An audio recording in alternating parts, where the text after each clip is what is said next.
All right, everybody, here we go. It's another Studcast with the Tennessee stud Ron Fuller. I'm David Summers, and here comes the story of wrestling in America as told by the stud, whose family started the profession over 100 years ago. So now, let's step back into the ring and back into time. Let's get wall to wall, tree top tall, with the Tennessee stud Ron Fuller. Hey, Ron, I got to tell you, last week you did something totally different with Studcast number 393 than you've ever done before, at least for the last 12 weeks since your streaming channel opened up. I know how committed you are to everyone on your streaming channel, all those customers, yet you really have never talked about it on a Studcast. Well, I'm totally committed, man, to all of my streaming channel fans. I'm humbled, man, to have fans that are willing to financially support the growth of my efforts to preserve great old school wrestling. And I hope that they can appreciate my reason for showing Studcast number 393 across so many advertising platforms last week. And I wanted to show those that have not figured out how much better the new Studcast with videos are than the old ones there, and to see here and to compare them to the old audio-only shows. And I'm sometimes so disappointed, Dave, in the poor quality of the old tapes we have to use. But I guess that's my fault. I didn't save them 44 years ago when they were originally recorded. And yet I've never got a single complaint from my streaming channel fans, which is really amazing. Their loyalty to what I'm doing, I guess, is truly amazing to me. Yeah, instead, you probably didn't have any idea 44 years ago you would be doing what we're doing today. You're in Tennessee, I'm down in Southeast Alabama, and we're talking about what happened 44 years ago. So I think that's pretty cool. And listen, I feel the same way that you do, Stud. I think all your subscribers are more than aware of what you're dealing with when it comes to the quality of any video, especially from 44 years ago. Well, I definitely want everyone listening to this Studcast right now to know you are the one of the few that are going to be able to hear this, because it's no longer being broadcast to thousands as it used to be. And the good news is I have looked ahead, and the quality of many of the upcoming TV shows is going to be better and better. That's wonderful news, Ryan, but I have a feeling your streaming fans appreciate what you do much more than the quality of what you can present from shows 44 years ago. All right, I know our streaming fans are ready for the next Studcast. This is number 394, so we're going to find out what was coming on the next card for Southeastern in the third week of March. Take us back to 1981. Well, I'd like to start this one with a short recap of the last Studcast and that huge week where we set all-time Southeastern box office records in the 4 nights that had those 2 world title matches on them and a bunch of other title matches. On Sunday, the last day of that big championship week, after all 4 of those nights were over, Jimmy Golden was facing Ken Lucas for the Southeastern Championship belt on the main event in Pensacola, Florida. And on that night, Jimmy Golden won the belt with Ron Bass's help, of course. So Ron Bass had become Jimmy Golden's basically his watchdog in the last couple of weeks.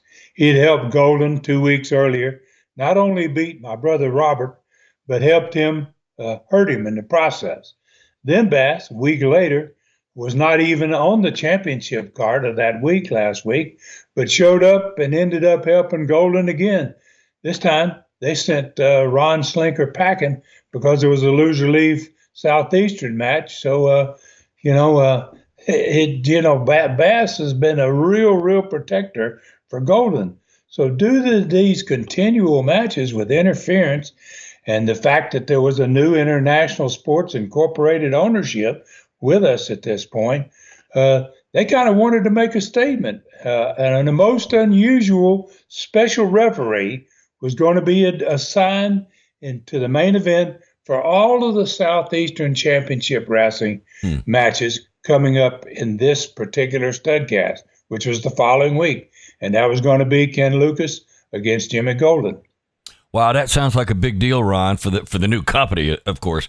But who was this special referee for the upcoming Southeastern title matches between Ken Lucas and Jimmy Golden? Well, because of what had happened, especially in the matches 2 weeks earlier, where Robert was injured and the new company's ownership team, they decided to allow a former star wrestler down there in that area that had asked for the responsibility of handling the next round of matches between Lucas and Golden.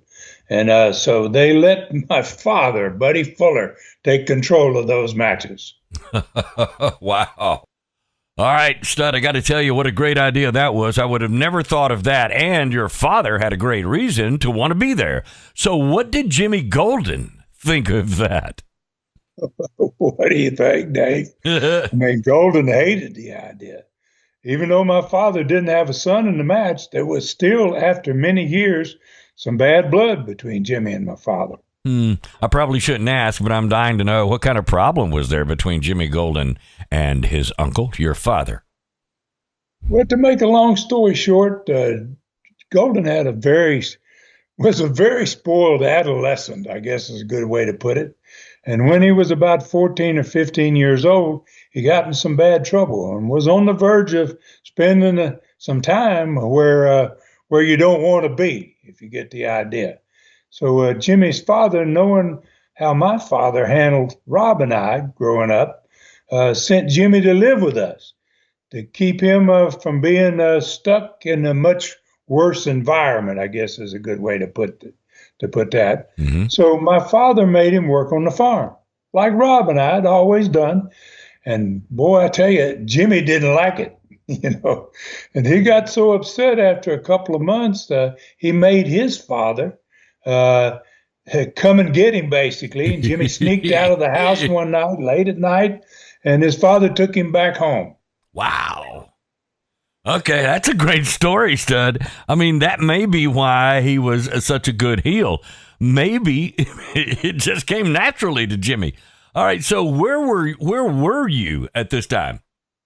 Well, at this point, I was wrestling in California, and I'd been there for about 3 weeks, and I'd already been lucky enough to get a shot at the Pacific Coast Championship. They really liked me. They hadn't seen any wrestlers much from my part of the country, deep south, and I ended up being the Pacific Coast champion. Wow, I've heard a lot about your wrestling over the years, but I don't recall you ever telling any stories about you being in California. You must have been, quote, kind of a big deal because you were 6'9" and a young man. I bet they were like, wow, who is this guy, right? Yeah, I mean, I definitely was a different product than what they'd seen out there. That's what I would guess. All right, so in the upcoming card for the 4 major markets, Jimmy Golden, your cousin, was going to be wrestling Ken Lucas for the Southeastern Championship, and the special referee for that match was your father, Buddy Fuller. That is Jimmy's uncle. So this is getting real good. Can you give us the entire card that this match was going to be on and the main event that it was going to be on, that card? Certainly can. By this time, we'd been running Birmingham basically for about 4 months. And I never had any of Nick Goulis's wrestlers that were there long before the sale to me and my company. We didn't use any of Nick Goulis's wrestlers. We hadn't used any of them for the 4 months since we had been there. So Bob Armstrong got in touch with me in California, and he wanted to put one of the matches on this upcoming card, to have Nick Goulis guys for something different, since we were following that tremendous double world title card from the week before. I thought it was a good idea. So, and I thought maybe it might be bring in a few of the old time fans back from the days before Southeastern came there that hadn't been to Southeastern. And if they came and got a look, they would see what they've been missing. So the opening match, booked for Birmingham only, was probably going to be a main event 2 years earlier it would have probably been the main event in Nick Goulas's time when he was running Birmingham. And that match was going to be Tommy Gilbert against Tojo Yamamoto. Then Robert Gibson was going to be facing the new Russian, Chris Markov. Bob Armstrong and Jerry Stubbs were going to be wrestling partners against Masa Saito and Ron Bass. For the United States Junior Heavyweight belt, the new champion Stan Lane, going to be defending against the former champion Brad Armstrong. Then there was going to be a Southeastern Tag Championship match. The champions, Dennis Condrey and Randy Rose, had just regained those belts the week before. We're going to be defending against Paul Orndorff and Norvell Austin. And then for the Southeastern belt, Jimmy Golden, the new champion, who won it the night before the Birmingham event, was going to be defending against the former champion, Ken Lucas. Special referee was going to be my dad, Buddy Fuller.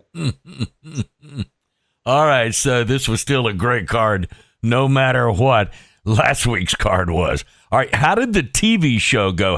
Especially the opening, how did it go? Well, something had happened that morning during the pre-recording of the personality profile that affected almost everyone when they found out about it that day. And it was certainly not a happy Charlie Platt or Les Thatcher that opened the show as they usually did. They really didn't know how to explain what had happened because it was so bad, and simply told fans that there would be an extremely important personality profile on that show today. So they spent less than 2 minutes opening the show, where they normally took certainly more time just trying to discuss everything, and they just sent it straight to the ring and the ring announcer. So that first match of the day is going to be our first video of this TV show. It's going to be with Stan Lane against Robert Gibson. All right, so what could have happened earlier in the day? I mean, to affect so many people, I'm curious about that. It must have been something really serious. All right, so our producer Brian is going to set this up, and this first match for the TV show is going to roll right now. Here it is. At 218 pounds from Pensacola, Florida, Robert Gibson. Robert Gibson. His opponent at 220 pounds from Myrtle Beach, South Carolina, Stan Lane. Stan Lane. Certainly an enthusiastic capacity crowd in our television sports arena today, Les, and with all the great action taking place in the Southeastern wrestling area, there's certainly no wonder. Exactly right. A lot of top competition, a lot of great wrestlers. We're going to see two of them now. Robert Gibson and Stan Lane. Very, very tough junior heavyweights, and the Stan Lane has cut a wide path in the Southeastern area since entering competition here. And let's see what we're going to get out of Gibson and Lane. Very evenly matched, Charlie, and of course the type of match the way it's worth watching. Got on elbow center of the ring, Lane pushing Gibson off. Circling now, looking for a position. Collar and elbow once again. Gibson comes up with the headlock. Lane shoots him off. Goes to the hip lock, reversed by Robert. And he gets the first opening, uses it well, and the first move, the first break goes to Robert Gibson. And many times, Charlie, this can set the tone of a match. If you draw first blood, so to speak, on defense and keeping there throughout the contest. And I'm sure Rob will be trying to do that right here. Stan Lane rather arrogant in his comments on television, but something's got the hand of the guy. He's an outstanding competitor in the junior heavyweight category. Stan is not telling you exactly what he's going to do when he's going to do it. And the thing is, Charlie, he backs up what he's the elbow. Gibson with a hook, the arm drag, takedown, and Lane pulls out. He'll get a breather here. He's got the 10 count. Referee Larry Brock begins his toll. Lane out on the floor is slowly making his way back into the ring on the count of 6. And quickly on the last count. Into that ring. Just barely, but of course that's what he was doing, Charlie. He had a 10 count. He wanted to take the entire time. Put it back together mentally in there. Collar and elbow once again. Nice hook on the arm by Gibson. Windmills it. Controlling now. Lane's a man that will gamble. He does open up, and when he does, he's very tough to handle. thus far. Gibson has stayed right on top of him, has control. He's in the speed department. He's led Lane. He's been there every time Stan's made the move. He's made the move first. So right now it's Stan in the position of playing a little catch-up, Charlie. He still has that arm bar, but Lane sweeps the leg, quickly pushed off by Gibson, and back into that arm drag and controls that left arm again. There's what we were talking about, and he's been this way since the opening bell. Gibson has taken it to Stan Lane and has been just one step ahead of him, and that's all it takes. Right on top of Stan Lane all the time, and that is what it takes to win a match. Gibson still in control with the arm bar. Lane picking his man up, body slam, but Gibson does not relinquish that arm bar. Very tenacious. He hangs in there and hangs tough. Nice move. Comes down with that knee into the bicep of Stan Lane. And, of course, Stan Lane has got this tough junior heavyweight competition in men like Robert Gibson, Brad Armstrong, and, any junior heavyweight coming into the area right now. He's got his work cut out for him, Charlie. If he wants to work his way to the top here, he's got a lot of tough competition to bowl over on that journey. Gibson once again coming up with the hammerlock, stays on offense. Lane seeming to want to slow things down and take a second look at this situation with Robert Gibson. I was about to say, Charlie, I'm waiting to see Lane explode, and he's very capable of that. He has thus far paced himself. Gibson has controlled. He has set the pace of the match. Lane has more or less gone along for the ride, but I'm sure he's looking for the opening. This could be it as he takes the arm bar now. Drops his man, breaks him down. Nice hook there on the leg as you saw him go through the grapevine. And went forward with his man, laying his weight in there. Now he's got the arm bar, and at this point, Lane's got a chance to do two things. Make Gibson work to free himself, make Gibson exert himself, and Stan's got a chance to just sit up on top here and think a little bit, Charlie, and don't ever forget that mental attitude, that mental alertness has got a lot to do with winning and losing wrestling matches. It is a great amount of the chances of winning a match is how you stay on top of your opponent and think better than he does and ahead of him. Absolutely. Lane using a little leverage. The tights of Robert Gibson. Gibson with a nice kip up. And Lane with a handful of hair takes his man back down. And now Lane has that advantage. And he's finished coasting here, Charlie. He's trying to maintain advantage, and he'll go to any lengths to do exactly that. Larry Brock on top for the count. Gibson quickly coming back to his feet. Arm twist. And a takedown, and he comes in dropping that leg on the left arm. Once again, Stan Lane having his problems. Gibson back in the driver's seat now, and like I say, we haven't seen Lane explode. He can. We've witnessed it on many occasions. Opening up with a boot to Gibson. Into a neck breaker, well executed by Stan Lane.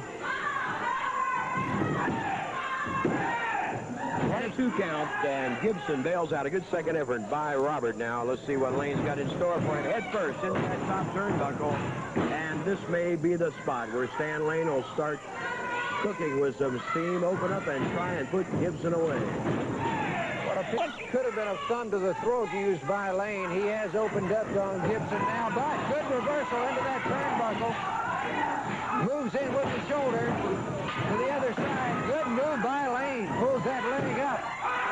Gets that foot up on the second rope, and with the added help of that second rope, Stan Lane.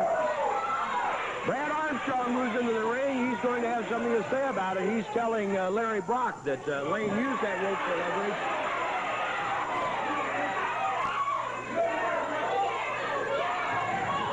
And Stan Lane attacks Brad Armstrong. Gibson nails Lane, and Lane wisely bails out with the numbers against him. And we'll have to wait to see what the decision will be rendered there. Man, Ron, I got to tell you, that was a great match, as I suspected it was going to be. Brad showed his good sportsmanship at the end of it, and Stan Lane showed his, I guess you would say, lack of it. Who is in the next TV segment? Set that up for us. Well, that first TV segment really wasn't over at this point. It finished with a pre-recorded interview with Brad Armstrong and Stan Lane, who are going to be facing each other for the United States Junior Heavyweight belt on this next card. And at this point, Brad was still the champion. All right, now Brian is going to set that one up and play that interview for us. Here it is. One of those big matches will be for the United States Junior Heavyweight Championship. With me, the champion, Brad Armstrong, the youngest man to ever hold that belt, and the man who wants to wrestle it away from him, the challenger, Stan Lane. Let's hear his comments. Thousands and thousands of cards and letters have been pouring in for the past several months. Telephone lines have been jammed 24 hours a day. The word's finally out, brother. Stan Lane is here. He's here with one mission in mind, that's to take that junior heavyweight championship belt off of Brad Armstrong. Now, you don't see me stand out here screaming, ranting, and raving because I don't have to. Because I've got confidence, brother. I don't claim to be the biggest. I might not even claim to be the baddest. But what I do is wrestle. And I am the best at doing that. In Birmingham, Brad Armstrong, it's all over for you, brother. Brad, you've got a very determined challenger, and maybe your toughest challenge today for that U.S. junior title. Yes, sir. Leslie's new to this area, but I've seen him wrestle before. I've seen films. He's definitely a go-getter. He goes out there and knows what he's after. And I've been real fortunate to hang on this belt as long as I have. And I hope I can hang on a little bit longer. And all I can do left is the best I can. That's it. Well, Brad, Stan Lane hasn't ever faced you. You haven't faced him, so both of you be going in that ring trying to feel one another out, to find out the best way to go about it. It should be an exciting match. And I say Stan Lane is confident. We both know his credentials are very good. He's held many regional titles, and of course, another milestone for you to surpass and cross over as the champion. Yes, sir. I'm going to have to be very cautious and just hang in there and see what he's got and wait for him to make a mistake and just maybe take advantage of that. Brad, good luck to you. Monday night, Birmingham's Boutwell Auditorium. The United States Junior Heavyweight Champion Brad Armstrong defends against the challenge of Stan. You know what? Both of those guys were becoming very good at what they did. So, Ron, who was in the next segment of the TV show? Well, this was a very unusual team to see together. Bob Armstrong and Jerry Stubbs were going to team up. They were going to be facing Masa Saito and Ron Bass 4 times in this upcoming week. Saito and Bass joined Charlie and Les at the set. Ron Bass did all the talking, but it wasn't going to be that way the next week when Saito was going to be ready to do his part. Obviously, Saito was a bad dude, and he was getting better at his English, but he still had a ways to go. So the studio crowd welcomed Armstrong and Stubbs, but the wrestlers across the ring from them probably wished they were somewhere else. I mean, that was 2 bad dudes right there to be in the ring with. And Bass had a lot to say until Charlie and Les asked him why he and Jimmy Golden did what they did earlier in the day, because they were going to be talking about that in the personality profile, which was coming up next. Well, I was all Bass needed, man, to just close his mouth. He told Saito, let's get out of here. He left the set right in the middle of the match. And it was basically right before Bob Armstrong and Jerry put both their opponents to sleep to get the win. Wow. So Bob and Stubbs, they went to the set and made interviews about their opponents. And their opponents, obviously, that was Bass and Saito at that point, went on into Studio B, and they were interviewed in Studio B. All right, I'm learning a little bit as we go along here. I know you're telling a story about other stuff, but I never realized that Bob Armstrong and Jerry Stubbs were partners at any time. I think that's pretty cool. Maybe we'll hear about that someday. All right, so what exactly happened with Ron Bass and Jimmy Golden earlier in the day? Can you reveal that? Well, that was also about to be explained. We're at this point at the personality profile, and this personality profile was very intense, man. I tell you, it wasn't like profiles normally were. And it had both Les and Charlie on it, and they were joined by Ken Lucas, who was having a hard time even talking about what he had heard that had happened. So Ken told Charlie and Les he was looking forward to his upcoming match with Jimmy Golden, and had always had a lot of respect for Buddy Fuller and who was supposed to be the special referee for that match. And it was the first time the studio fans or any of the fans at all, really, that heard anything about Robert and my father, Buddy Fuller, being the special referee for this match. That and once they heard that out of Ken's mouth, they were like, they popped. They were like, wow. I mean, Ron Fuller and Robert Fuller's dad's going to be the referee against Jimmy Golden. So I guess it's time for the next video, as a matter of fact. I mean, this one is intentionally, Dave, without any sound on it. And once I think fans see this, they're going to understand probably why. And so it will be in the next Studcast as well, the same video. But I'll be watching it in the next one. I will have come back to Southeastern at that point. Ken Lucas had not seen any of what had occurred, and so the three of them, they watched this little short piece of video in total silence. All right, I'm curious. You said you're going to be watching it. Does that mean you're like at the podium with Charlie, and he plays it back, and you get a chance to see it there?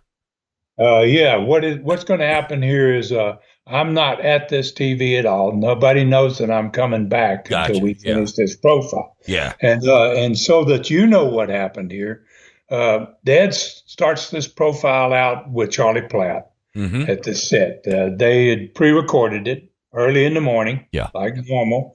And about the time they get started, here comes Jimmy Golden and Ron Bass. There's nobody in the studio except Dad and Charlie, and Bass and Dad, Bass and Jimmy, and they jump Dad. Oh wow! They pop him in the head. They throw him into the ring, and when they come in, he's ready for him. He hits Jimmy Golden with a shot in the mouth. God Almighty! I know that had to hurt Jimmy. Wow! And then he busted Bass too. So Dad fought back, but they end up knocking him down. They end up pile driving him. Bass pile drives him. Jimmy jumps off the top rope, shoves him into the mat. Then they just put the boots to him and they stop the video. So that's kind of what you're going to be seeing. Okay. Right? All right. I can't wait for this one. All right. Our producer, Brian, is going to set this one up, and here it is. Hey, I'm on a car. Hey, old man, Fuller, you know what this is right here? This belongs to your son, the Tennessee Stud. I ran him out of town, and you ain't refereeing no match of mine. I'm just here to referee. I don't Hey, throw you in here, man. There you see the attack by Ron Bass and Jimmy Golden, Ron. Well, you can see Golden shoves him in the ring. Watch this shot right there in the kisser. I think that's the end of Jimmy Golden right there. I don't believe he wanted any more of it. And as you can see, it's hard for one man to fight too, and especially when you're unprepared to fight anybody to begin with. And now they're really doing a job on him. You're going to see Bass holds him here for the pile driver, and Golden jumps off the second rope there and jams his legs, and that's enough to put anybody out. And you're going to see here they really. Wow, Ron, I bet I'm not the only one that thought that video is really difficult to watch. I don't know what to say about it, really. No wonder everyone had so little to say. So, was that the end of the profile, or what happened next? Well, not hardly. Ken Lucas was so upset, he could hardly talk at that point, and he hadn't seen it, and it really got to him like it got to a lot of others. And he told Charlie and Les that he said, "I want a copy of what I just saw," and he says, "And I'm going to take it to the Dothan airport. I'm going to put it on an airplane. I'm going to send that to California right now so Ron Fuller can see it." And he said he didn't care about the Southeastern belt he was holding, and he was sitting there holding the belt. And he says now he didn't even need a special referee. He said, because he says, when he gets this, I know someone is going to be coming here to take care of this. And he says, I'm going to be right there with him to help him do it. Wow. And the studio had been silent since the video began. But at that point, when they heard that, boy, they exploded. I mean, they were like, heck yeah, man, we want to see that, right? Yeah. So nothing else need be said at that. So they closed the profile. Okay, so obviously that was a great personality profile. I have no idea how you would follow something like that. So anyway, you had to keep going. So what was next?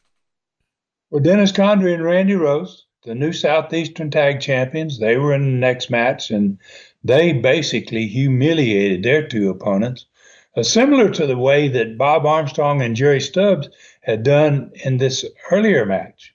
And they end up piling their two opponents on top of each other at the end of it, and they had the referee count both of them out at the same time.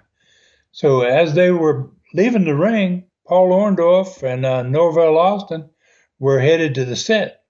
And Condrey and Rose, both of them started screaming to Norvell, saying his Southeastern days were numbered and that he was soon going to be gone totally from Southeastern. So Paul and Norvell, they were going to watch the match they had after losing their belts to Condrey and Rose. This was a follow-up match. And it was on one of those championship night cards from the week before. And wow, this match was something else. Yeah, I mean, it really sounds like it was. All right, so Brian is going to run this tag team match video, and let's get that rolling right now. Here it is. Ladies and gentlemen, this event, one fall TV time remaining. Introducing with a combined weight of 467 pounds, Norvell Austin and Paul Orndorff. Their opponents, combined weight of 440 pounds, the Superstar and Jimmy Jones. Jimmy Jones and the Superstar out against Austin and Orndorff. And this is our first look at the tag team combination of Paul Orndorff and Norvell Austin on our television screen. And while we're talking about television matches, we're waiting for this to start, Charlie. I did want to bring up that Don Curtis, because of the tremendous support of the fans and because of the great ratings in the southeastern area, has proclaimed the month of February as championship month. And here on television, each week throughout the month of February, there will be a title match of some sort, a regional title of some type, each week on our television program. Championship month for the month of February. A lot of things happening in the southeastern wrestling area. The month of February, we'll be looking at a lot of great wrestling talent in the area, in addition to what we already have. Ken Lucas, for instance. Right. Big Kenny coming back to the area. A tough competitor. And right now we're looking at another tough competitor in Paul Orndorff. As he locks in with the key lock on that hammerlock to the masked Superstar. Orndorff has been challenged by Dennis Condrey, who proclaims himself Southeastern Arm Wrestling Champion. He wants to go against Orndorff in an arm wrestling match. Orndorff told us earlier he would be happy anytime, any place. So the groundwork has been laid, and we're just going to have to line that one up. Nice takedown by the Junkyard Dog, Norvell Austin. And this is going to be a tough combination for Condrey and Rose to handle. Orndorff and Austin. Over in that corner, tag is made with Jimmy Jones. Shot an elbow center of the ring. Takedown by the Junkyard Dog with the arm bar on Jones. Joe's the rugged professional. We got our first look at him in our television ring last week. And of course, his work cut out for him against Paul and Norvell. Nice takedown by Paul right in on top. And you look at this Orndorff up and down from head to toe. He's a well-developed athlete. He doesn't have a weak physical characteristic that I can tell. The power is well proportioned throughout the body. And plus, a very capable mental wrestler as well. A combination that's hard to beat in any place in the country. Junkyard Dog in now, catches an elbow from Jimmy Jones. Off takedown. And now the Superstar tagged in, goes to work on the Junkyard Dog. Side headlock on Norvell Austin. Tag is made again with Jones. Jones and the Superstar in and out very effectively at this point in the match. Norvell tags Paul Orndorff, and he has both of them in the ring. Both men in the ring. Orndorff takes Jones into that turnbuckle. All four men in the ring here. Orndorff moved right back in to help Norvell. He saw the 2-on-1 situation, was right there to help him. The Superstar nailed and driven outside. Austin sets Jimmy Jones up. Orndorff with that elbow waiting for him, drops Jones. Going for the super, the cradle. This is what we saw in his face. And you has got the pin. Good move. A very unique move. You don't see it a lot, Charlie. Well executed by Paul Orndorff, and it came up with a winning 3 count for his team. Your winner of the match, Paul Orndorff and Norvell Austin. And wait a minute. Ron, if you watch that, obviously it goes without saying that was absolutely crazy. Both teams were pulling out all the stops. I thought they were really going to hurt one or both of those two referees. So those two teams definitely were finished with each other. All right, so what was next? Well, Paul and Norvell stayed at the set when the match was over for an interview, and Condrey and Rose, they went into that Studio B studio to do their part of this interview. All right, so this was the final segment in the show that was coming next. So who was in it? All right, it was the last video in this TV show. Mm-hmm. And when Jimmy Golden walked out of the dressing room, he had not been seen at any point in this show so far. And when he walked out of the dressing room, he was going to be wrestling. You would have thought he was Satan himself, man. That studio went nuts. They had seen this, what had happened to my dad, and wow, they were mad. And as Golden got in the ring, Ron Bass came to the set with Charlie and Les. All right, I can't wait to see this one. So Brian is going to play the last match in this show. Here it is. Your attention, please. Our next match, 1 fall, TV time remaining. Introducing in the corner to my left at 218 pounds from Dothan, Alabama, Ray Harris. Ray Harris. His opponent at 232 pounds from Montgomery, Alabama, Jimmy Golden. Jimmy Golden taking on Ray Harris. And Golden sticking that mask down in his sights. Collar and elbow, Harris and Golden. Jimmy Golden, a very, very tough competitor. Nice takedown by Ray Harris. And you know, Charlie, we've mentioned before that Ray Harris improves a bit with each outing. And he's in there against the tough one. Golden complaining about the hair, but Harris had a nice clean hook on the arm and takedown, no doubt about that. Headlock now by Harris, applying the pressure. Golden with the weight and the height advantage and certainly the experience. But Ray Harris enjoys competing. He gets in there with the best. Win, lose, or draw. He's a tough young man, and he hangs in there. Nice move on the part of Ray Harris. And I think Golden has underestimated his opponent at this point, Charlie. I believe he has. Golden back into grips over on the ropes. Countering off of those ropes, Harris moving out of the way, but Jimmy Golden catches Harris.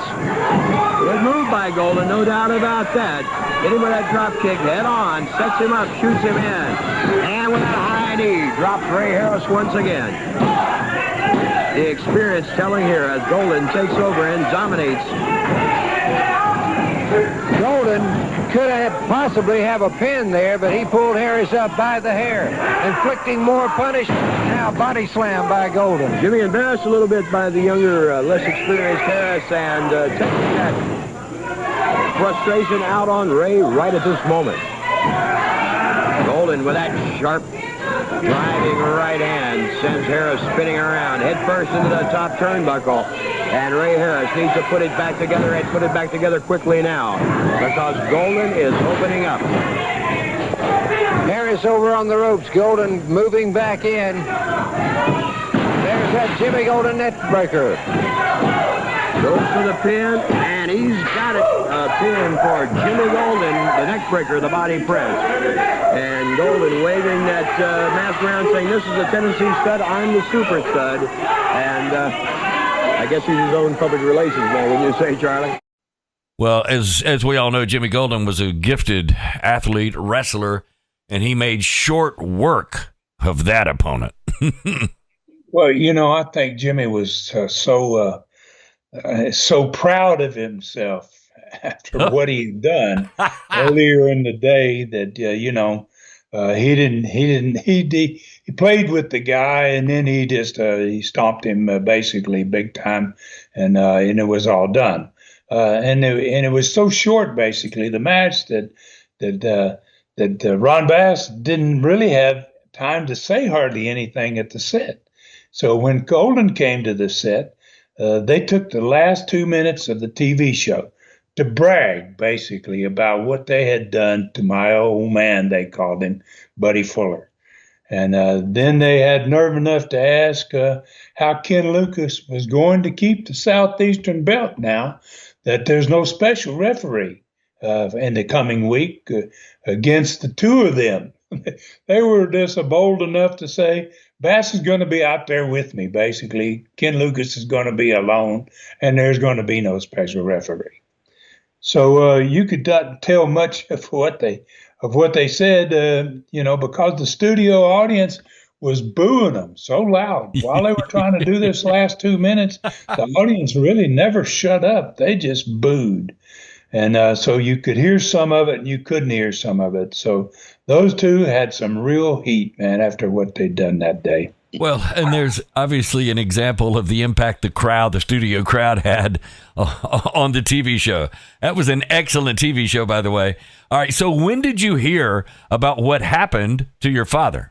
Well, my brother called me, man, the same day that it happened. I mean, obviously, somebody called him in Atlanta, and it was Saturday, which was a TV day, not just in the South. There was a TV day in California too, and I was at the TV when Rob was able to get in touch with me, and so as soon as I heard what had happened, I went to the booker right then, and I explained what had happened to him, to my dad, and I told him I was going to leave, and I'm going to fly home that day. I told him, and I said I won't be back. And then I went over and got my belt, or the California belt. I gave it to the gentleman, and I after the TV that day, I caught a plane and I came home to Pensacola. Okay, Ron. So can you give us the results of the matches on this card?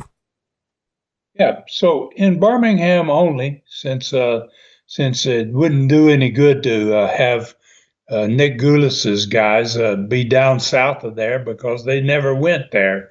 So in Birmingham only, the first match on the card with Tojo Yamamoto against Tommy Gilbert.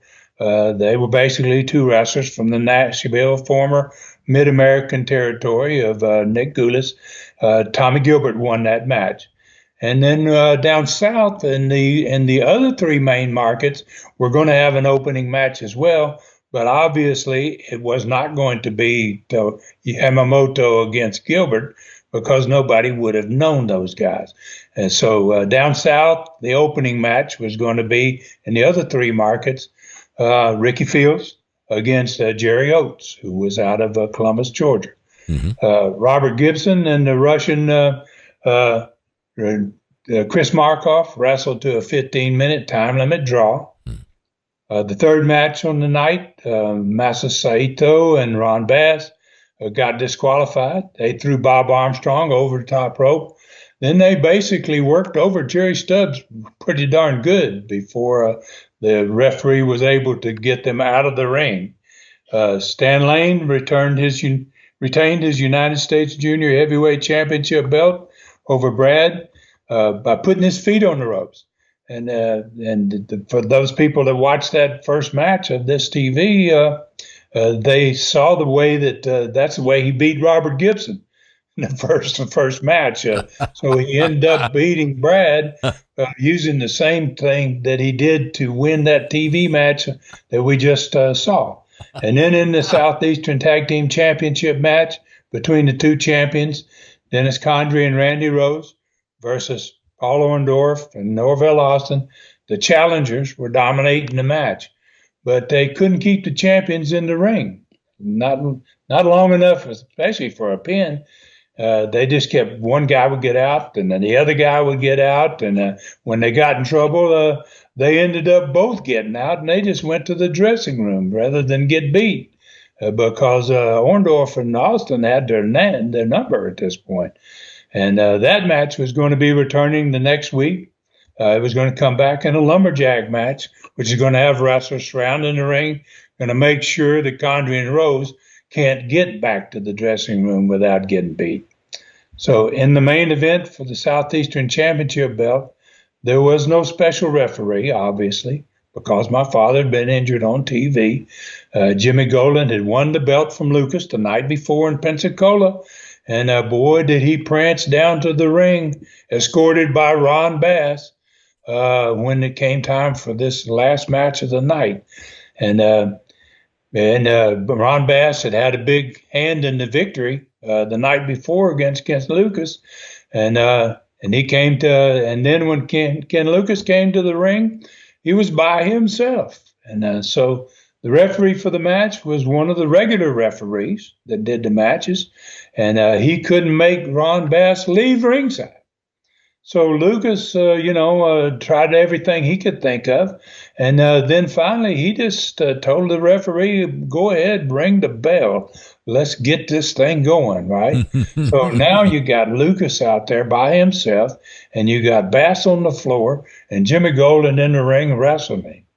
So toward the end of that match, Golden threw Lucas out of the ring, and then he pulled the referee away from what was happening. I mean, obviously, the intention was to somehow get Lucas out of the ring and Bass to be able to do something to him in order to throw him back in or something like that and get an easy win. So Bass grabbed Lucas, and he was about to run him into the nearest steel ring post, and all of a sudden, man, the Tennessee Studs came running down to the ring. He nailed Bass. He ran Bass into the post face first instead of Ken Lucas getting that. And then Ken Lucas went around to the opposite side of the ring from where the stud was. And obviously Golden and the referee at this point are right there looking down at the Tennessee Stud and, what's going on here with this. And so Lucas sneaked in the ring behind Golden, and he put the sleeper on him. Well, the building went nuts. Bass finally got up, but he was bleeding after he'd been run into the post, and he started to get in the ring to help Golden, but Stud grabbed him and kept him out of the ring. And so Jimmy Golden got put to sleep. Lucas got his hand raised, the championship belt handed to him, and he left the ring with Ron Fuller before Ron Bass could even get Jimmy Golden up and on his feet. Wow, what a great ending to the evening for fans. In less than 24 hours, Golden had won the belt and lost it. So how about the attendance in the 4 major markets? I bet the numbers had to be good. They were, well, obviously, you had that tremendous card the week before, and right. They weren't obviously as big as that, but right. They were still very good. And Birmingham basically had about 5,800 people. Mobile, which was back in Expo Hall, the smaller building, had its normal 6,000 sellout. Montgomery had 4,100, and Dothan had almost 5,000 at 4,800. Wow. So remind me, was Andre the Giant on the card the week prior, or was that a couple of weeks ahead? That was a couple of weeks before this card that had the 2 world championship matches. So obviously, and I think I've said this a lot, you guys were on a roll. You had Andre the Giant one week, and then the next week you had a tremendous card like you talked about last week.